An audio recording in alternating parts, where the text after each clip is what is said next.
Tonight on Chronicle, it's a world away, but just off the coast, finding respite and renewal on Star Island.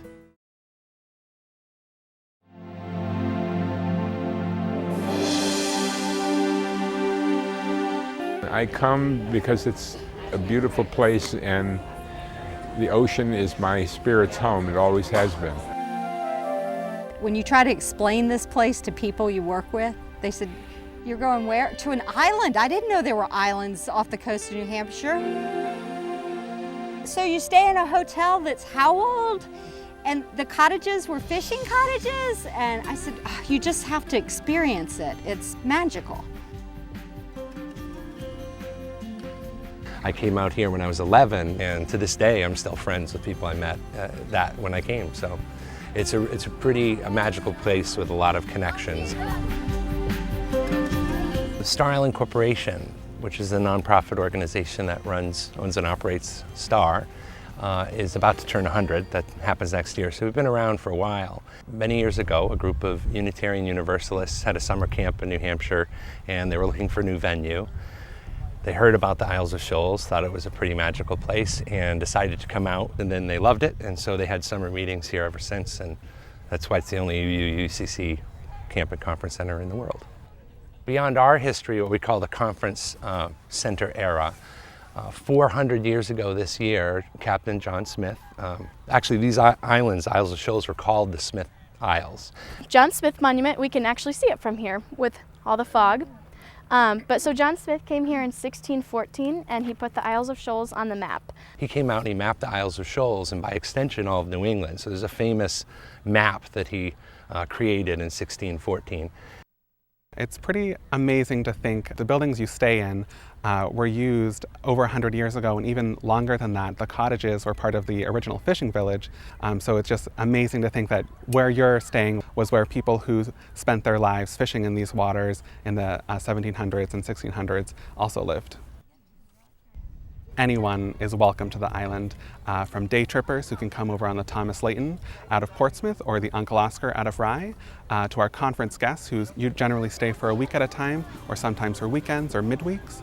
And a lot of people think of us as a Unitarian Universalist or a United Church of Christ retreat center, but anyone of any faith or any walk of life is welcome to the island and can take part in the programs that we have in as much or as little of a way as they would like to.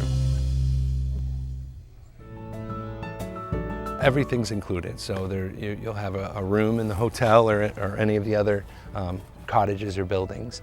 Food's included. We have a lovely dining hall and it's family-style dining, and we think of that as an experience. So you're interacting with your friends, family, and new friends that you've met.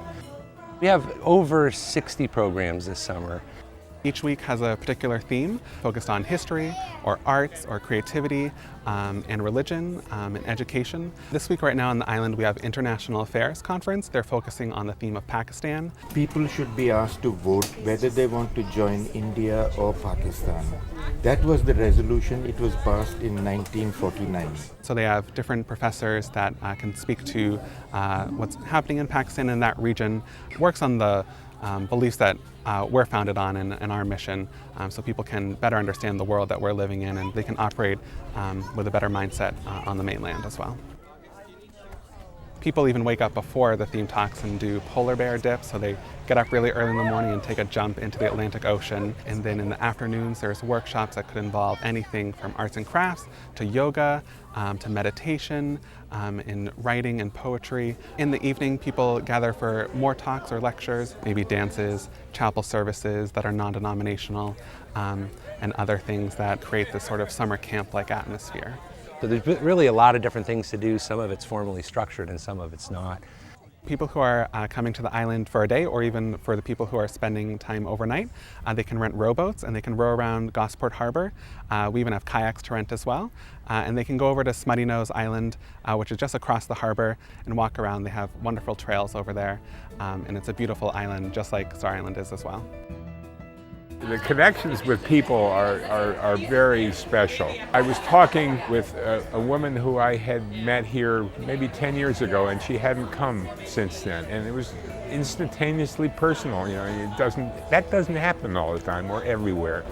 And it's really neat.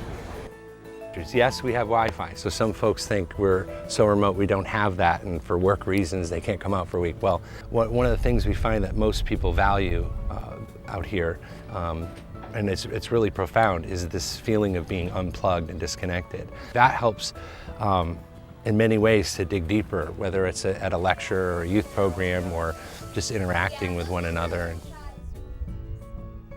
I think being on an island and being in a remote environment has always led to us being pretty conscious about conservation and sustainability components. We've done a lot with recycling. We've grown more food on the island, more vegetables.